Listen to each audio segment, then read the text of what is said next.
Valmieras sākumskolā šodien pulcējās bērni no vairāk kā 100 izglītības iestādēm, lai piedalītos Ziemeļvidzemes atkrituma apsaimniekošanas organizācijas vides izglītības projekta Cilvēks vidē noslēguma pasākumā.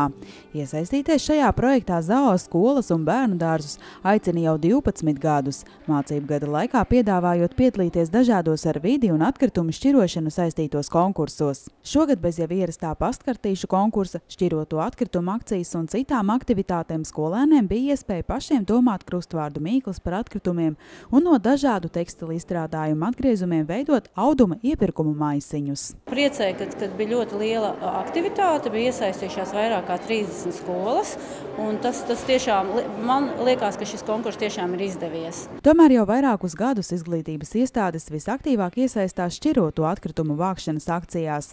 Šajā laikā savāktas neskaitāmas tonnas makulatūras un tukšās pētpudeles. Tāpēc ZAO darbinieki cer, ka skolās iegūtās zināšanas par atkritumu šķirošanu tiek pielietotas arī ģimenēs. Mums vajadzētu saprast, ka tā šķirošana jau tā ir tā ikdienas lieta, bet, protams, šis ir tāds stimuls par to vairāk domāt.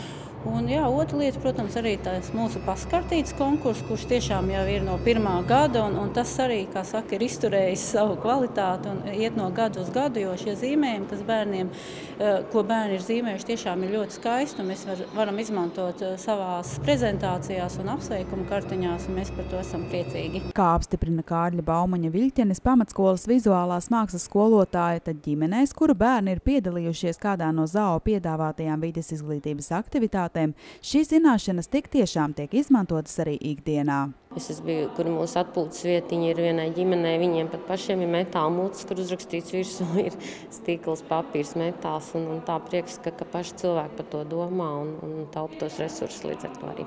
Līdzīgu viedokli pauž arī Salkrastu vidusskolas vides projektu pulciņa vadītājs.